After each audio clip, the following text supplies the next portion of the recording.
The New York Times recently reported on the income taxes paid by President Trump. And in this expose, there was two major headlines.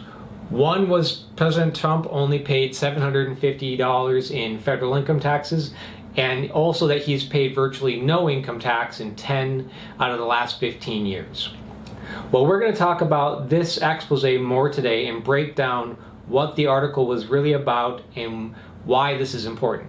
Hi, my name is Chris Passmore and I'm with CPA Connor. So the New York Times released this expose of President Trump's taxes and financial situation, and I honestly feel that several of the headlines I've read are missing the point and focusing on the one major talking point where he only paid $750 in federal income taxes. Well, if you read the whole article, all 25 pages, you'll find that the bigger point, and what I think is more important, is that it really tells a story of a organization in financial distress. And really, the highlight shouldn't be that he only paid $750 in federal income taxes. I've even seen some people share different links for buttons and t-shirts that say, I paid more income tax than President Trump. I frankly think that's a little bit misguided, and we'll talk about that more and some other points here that really say that the more important issue is, how is the health of his business? There's a lot to talk about here, so I'm just going to check my notes.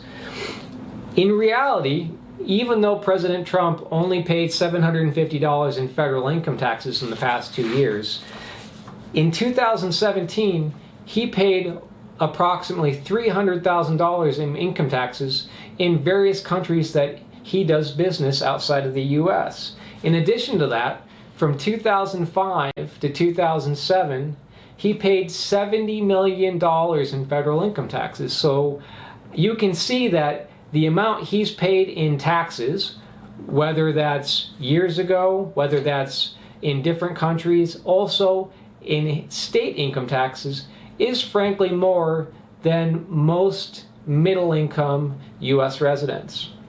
So let's focus on what I think is the more important thing, is the financial health and well-being of President Trump's businesses. We've all seen Trump-branded buildings. You've probably heard about Trump Vodka, his golf courses. So how are those businesses doing?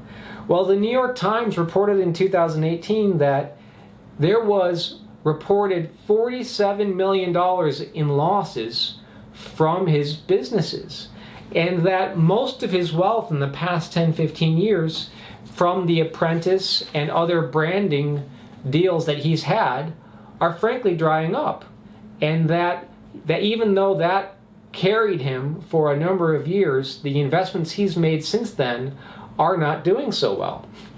And for example, his golf courses are not doing well, and some of his hotels are losing money. The New York Times referenced the Washington Hotel as a particularly large money loser. And what's really important here is that in the next 4 years, President Trump has reported $300 million of loans coming due, and with only reporting $30 to $40 million of cash on hand, that's going to be a significant issue for him, and this could lead to where he could be exposed depending on where his financing needs are. So, just because it's important and it is an attention-grabbing headline, let's talk about how did he avoid federal income taxes and only pay $750? Well, in a leaked few pages from President Trump's 1995 income tax returns, it noted he had declared losses of $915 million.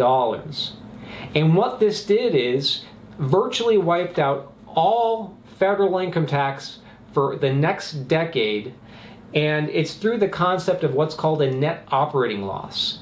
And under the income tax code, when a company has a large loss in a certain year, this loss can be used in the future or actually carried back to offset taxes paid in prior years.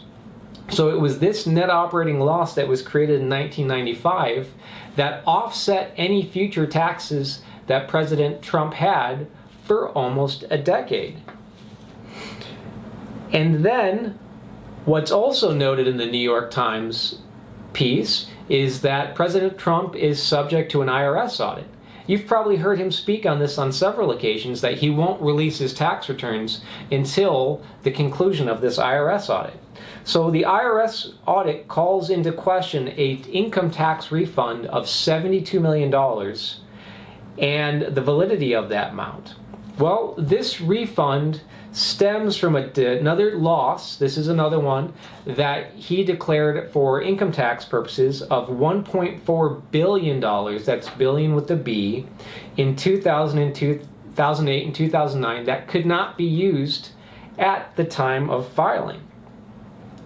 And what's a funny aside about this, it was at that time that the prior president, President Obama, loosened up the guidelines for using those net operating losses and allowed people to carry back that NOL further than what was previously allowed.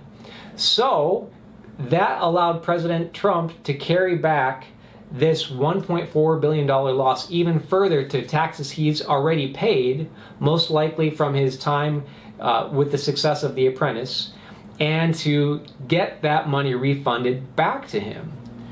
And most likely it's assumed that that $1.4 billion loss was generated from his abandonment of his Atlantic City casinos. If you remember, there were several Trump-branded casinos in Atlantic City that he ultimately walked away from. And in that scenario, it could have created a write-off or a loss. And that's what started this whole thing. When that loss was claimed, and then President Obama extended the period in which that net operating loss could offset prior taxes paid, he then claimed that refund, and the IRS is now questioning it and whether it's a legitimate refund. The last main talking point that I thought was attention-grabbing called into question payments that President Trump made to his daughter, Ivanka Trump, and whether that was a legitimate loss. It highlighted millions of dollars in consulting services. And while these payments could be a misclassification of his daughter as a contractor versus an employee, which results in certain unpaid payroll taxes, the actual payment to his daughter was also called into question on whether that is a legitimate income tax deduction. The thing here that we have to keep in mind that Trump's businesses are privately held. He owns these companies. So whether the payment he made from his business to his daughter is something you would agree with, frankly, it's his company. And it's almost akin to a bonus paid to an employee. And whether you argue that amount paid was too much or too little, frankly, is up to the business owner. And in this situation, if he decided to pay consulting fees to his daughter, it's in his discretion as the owner of the business. And regarding the write-off or the deductibility of that payment to his daughter, you have to keep in mind that even though President Trump's business may have gotten the deduction on their tax returns, when that money gets paid to his daughter, Ivanka Trump, that creates revenue for her. And now the tax burden is in her income tax returns. So it's not eliminating the income tax liability, it's just shifting it from one party to another, and ultimately the IRS and the states will get their money. So I felt that this observation or this aha moment was a bit misguided, because the taxes will be paid, but just by Ivanka Trump as an individual or her companies, and not President Trump's organization. So that's my analysis of this expose. Again, I don't think the focus here should be on the fact that President Trump only paid $750 in federal income taxes. In reality, he's paying more than most of us. But it's really about how well are his businesses doing, and how will that impact his behavior, and does that put him at risk of being influenced in the future?